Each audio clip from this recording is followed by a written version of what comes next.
ভালো করে চিনি, বিশেষ করে সুকুমার আমার একবারে খুব কাছে, এছাড়া রবি রয়েছে, সকলে আছে, আপনাদের নালিশ রয়েছে, সকলে যারা আছে। কোনো একটা নির্দিষ্ট ধর্মের কিছু না, ধর্মকেন্দ্রিক দেশ। যে ধরনের বিশ্বাস করে তার ধর্মীয় উন্মাদনা ধর্মের মধ্যে থাকতেই ভালোবাসে। ধর্মীয় সংস্কৃতি ভারতবর্ষের সংস্কৃতি, এবং কাশ্মীর থেকে কন্যাকুমারীকে ভারতবর্ষের যে স্বাধীনতা, ভারতবর্ষের যে নিজস্বতা, সেটা ধর্মকেন্দ্রিক। ভারতবর্ষের মন্দিরগুলোতে যে পরিমাণে মানুষের উন্মাদনা, যে পরিমাণে থাকে, সেটা একটা আমাদের কাছে শিক্ষণীয়।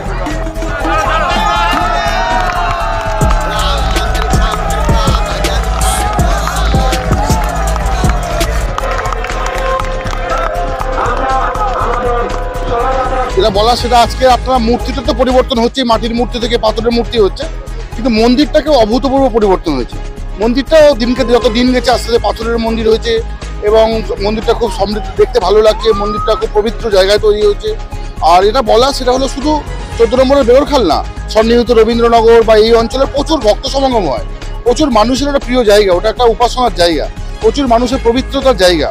এবং আপনারা যদি আমাদের আগামীকাল শিব চতুর্দশী দেখতে পাবেন, আসেন, তাহলে দেখবেন যে একটা মানে অঞ্চল নির্বিশেষে প্রচুর মানুষ সমাগম হয়। আর একটু গেল এরা সব থেকে, এই যে আপনারা বলছেন, যেটা আপনি আমাকে জিজ্ঞাসা করলেন যে মাটির থেকে রাজস্থানের মন্দির, দেখুন এটা হয়েছে ওদের আন্তরিকতা।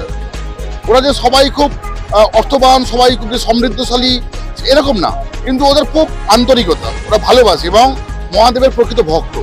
এবং ওরা চায় যে আমরা যেমন আমাদের ডেভেলপমেন্ট ঘটছে, আমরা মাটির বাড়ি থেকে পাকা বাড়িতে আছি, আমাদের পোশাক আশাকেরও পরিবর্তন হচ্ছে, আমাদের সবটাই পরিবর্তন হচ্ছে, মা যেন বা বাবা যেন তারও পরিবর্তন হয়, ঈশ্বরেরও পরিবর্তন হবে, সেটা ওরা করেছে এবং আন্তরিকভাবে করেছে।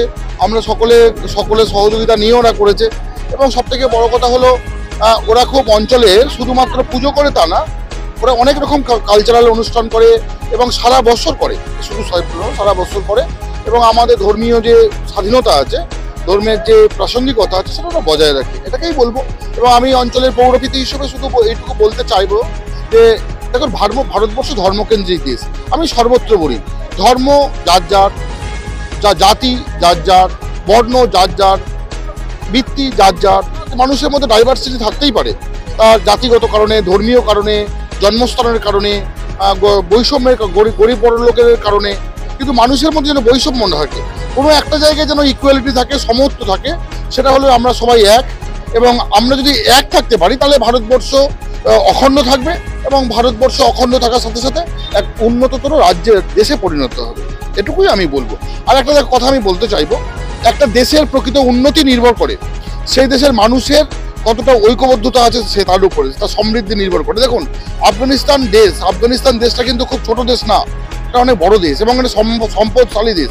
কিন্তু আফগানিস্তানে আপনাকে যদি কাউকে পাঠানো হয়, জোর করেও আপনি যাবেন না, কিন্তু সুইজারল্যান্ডে যাবেন, কারণ শান্তি। ধর্ম করলেই হলো না, ধর্মের শান্তি রাখতে হবে। আর আফগানিস্তানের প্রতিটা মানুষ ধর্মকেন্দ্রিক মানুষ, কিন্তু তারা শান্তি রাখে না। আবার দেখুন, ইউক্রেন বা রাশিয়ায় এই যে এরা আছে, এরা অন্য ধর্মে বিশ্বাস করে, কিন্তু সারা বছর মানুষকে হত্যা করছে, শিশুদের হত্যা করছে, নারীদের হত্যা করছে। সেই দেশে মানুষ যেতে চায় না, সমৃদ্ধশালী দেশ না। আমাদের দেশের এটাই গরিমা, আমাদের দেশের এটাই ঐতিহ্য যে আমরা অনেক রকমভাবে বিভক্ত, আমাদের অনেক বৈচিত্র্য আছে, ডাইভার্সিটি আছে, কিন্তু দিনের শেষে আমরা সবাই ভারতীয় এবং আমরা সবাই বাবার ভক্ত, আমরা সবাই মহাদেবের ভক্ত, তো আমরা বলবো।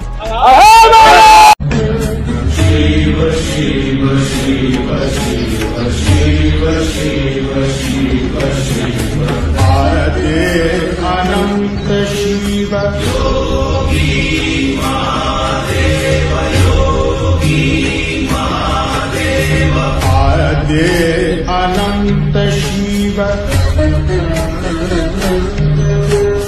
মহাবলী শিব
আশ্রম কল্যাণ সমিতি, আমি ক্লাব সম্পাদক। এটা আমাদের বহুদিনের প্রচেষ্টা। আমাদের মন্দিরটি 1962 সালে স্থাপিত হয়। প্রথম খড়ের চাল ছিল, তারপরে টালির চাল, তারপরে অ্যাসবেস্টার, পরে আমরা এসেছি সেটা ঢালাইয়ে পরিণত করেছি। মাটির মূর্তিটি প্রায় আমরা 20-22 বছর ধরে আমরা নানা রঙে সাজিয়ে এসেছি। আজ 25শে ফেব্রুয়ারি আমরা পাথরের মূর্তি আনতে পেরে আমরা খুবই উপকৃত ও আনন্দিত, এবং সমস্ত গ্রামবাসীদের সাহায্য ছাড়া বা সকলের সাহায্য ছাড়া এটা সম্ভব না। তাই সকলকে জানাই, প্লাস আমাদের সদস্য ভাইদেরও জানাই অসংখ্য ধন্যবাদ। তো আপনাদেরকেও আনন্দিত, আমরা খুবই আনন্দিত। এটা বলে বোঝানোর মতো আমার কাছে ভাষা নেই, এই বলতে চাইছি আমি। এই মন্দির যে প্রতিষ্ঠিত হলো, অঞ্চলের মানুষ এ বিষয়ে কি বলছে এবং তাদের সাহায্য কতটা পেয়েছে? অঞ্চলের মানুষের সাহায্য, অফুরন্ত সাহায্য, যেভাবে সাহায্য আমরা পেয়েছি আমরা নিজেরাও পরিকল্পনা করতে পারিনি বা ভাবতে পারিনি এতটা মানুষ এগিয়ে আসবে, এত বাড়ির মা বোনরা আজ এগিয়ে এসছে, তার জন্য আমরা খুবই আপ্লুত। আর সকলে মিলে সাহায্য করেছেন আমাদের, যার জন্য আজ এত টাকার ব্যাপার আমাদের এই প্রোগ্রামটি চালানোর জন্য, সেটা মানুষের সাহায্য ছাড়া এটা আমাদের পক্ষে সম্ভব হতো না। সমস্ত গ্রামবাসী মানুষরাও এগিয়ে এসছে, এবং আমাদের সকল সদস্য ভাইদের সাহায্য সহযোগিতা নিয়েই আমরা আজ এই মহৎ কাজটি সম্পূর্ণ করতে পেরেছি। আগামীকাল আমাদের এই পাথর প্রতিমার প্রাণ প্রতিষ্ঠা হবে শিবরাত্রির পূর্ণ লগ্নে। কালকে কি কি অনুষ্ঠান? আগামীকাল সকাল থেকেই আমাদের যেরকম শিব পার্বতীর পুজো আছে সেরকম হবে, প্লাস আমাদের পাথর প্রতিমা প্রতিষ্ঠা হবে।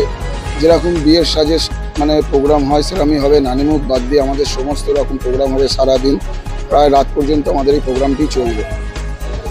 জন্মদিন হোক বা বিবাহ, যে কোনো শুভ অনুষ্ঠানে ফটো ও ভিডিওগ্রাফি করাবেন ভাবছেন, অথবা প্রি ওয়েডিং এর ভিডিও করাবেন, তাহলে আজই যোগাযোগ করুন জুবিল্যান্ড ফটো অ্যান্ড ভিডিওগ্রাফিতে। এখানে উন্নত মানের ডিজিটাল ক্যানভেরা অ্যালবাম ডিজাইন ও প্রিন্ট করা হয়। এছাড়াও এইচডি কোয়ালিটির ভিডিও মিক্সিংও করা হয়।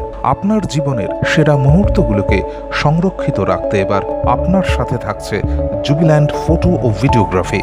তাহলে আজই যোগাযোগ করুন এই নম্বরে 8910047261-এ।